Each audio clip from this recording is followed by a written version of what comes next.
زما محترمو ډیر د فتنې دور دی د ورځې نه بلې ته لوی لوی فتنې راوځي رسول الله مبارک به فرمایل په تاسو به داسې فتنې ظاهري شي لکه د سمندر د چپو شانې د شپې د تورې تیارو شانې او کله به فرمایل یصبح الرجل مؤمنا ويمسي کافرا سبا به سړی مؤمن وي او ماښام به کافر او فرمایل به ويمسي مؤمنا ويصبح کافرا ماښام به مؤمن وي سحر به کافر وي داسې فتنې به راوځي دا خپله ژبه به کنټرول کې نه وي محترمو په دین پسې به هر سړی لګیا وي د دین مذاق به وړاوئ د پیغمبر د سنتو مذاق به کوي په دین کې به حلال ته حرام وي حرام ته به حلال وي د ځان نه به ناجایز جایز بولی جایز به ناجایز بولی دا به د فتنو دور وي یو سړی چې هغه به مونځ صحیح نه وي هغه به په دین کې خبرې کوي په دین کې به خبرې کوي او د پیغمبر په شان کې به خبرې کوي لکه تاسو اورېدلي بلو د ناروې کې هغه خلک چې د هغوی د وطن شهزاده دلته راشي چې زمونږ دا ورته شهزاده وایي نو ټوله میډیا ورپسې او A to Z د هغه هره یوه ادا هغوی راخلي او موتا ته نقل کوي چې شهزادګان ناغلي دي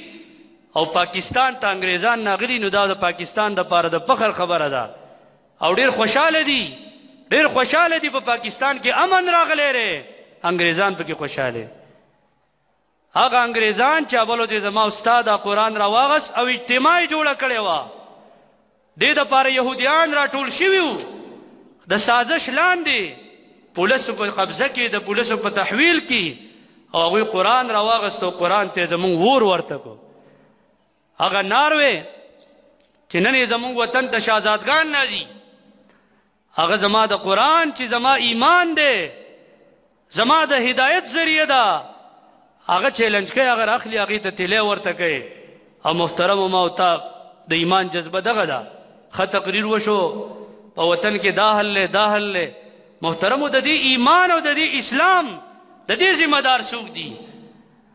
د دې به آخر څوک نگراني کوي څوک به حفاظت کوي چې ما او تا په سیاسي خلکو ورپسې شو اسلام هم په منځ کې پرېښودو قرآن سے ضلع کیږي او مسلمان خاموش دی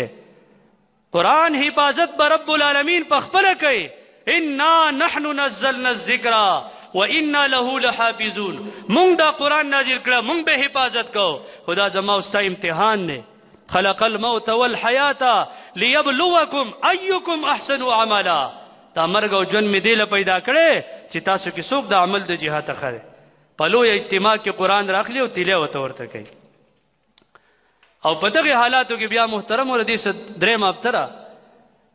په دې کې یو مسلمان چې هغه غیرت ایمانی دا برداشت نه کړه او هغه پرې ورغی او دنې یو دولتې ویستې په دغه لوی اجتماع کې دغه لته د دې قیمت محترمو دا نشته ګورې د رب العالمین په نیز باندې د دې لتې برابر بل قیمت نشته چې دې څومره قیمت دی د دې قیمت نشته په دین اسلام باندې ننګ پکار دی د خپل وس مطابق د یو جابر ظالم فاسق فاجر ګستاخ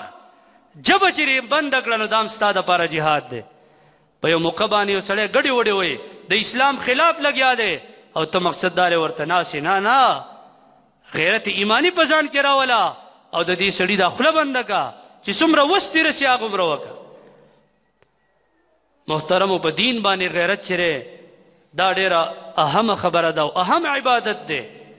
په دین باندې غیرت دی الله رب العالمین مونږ په تاسو کې راولي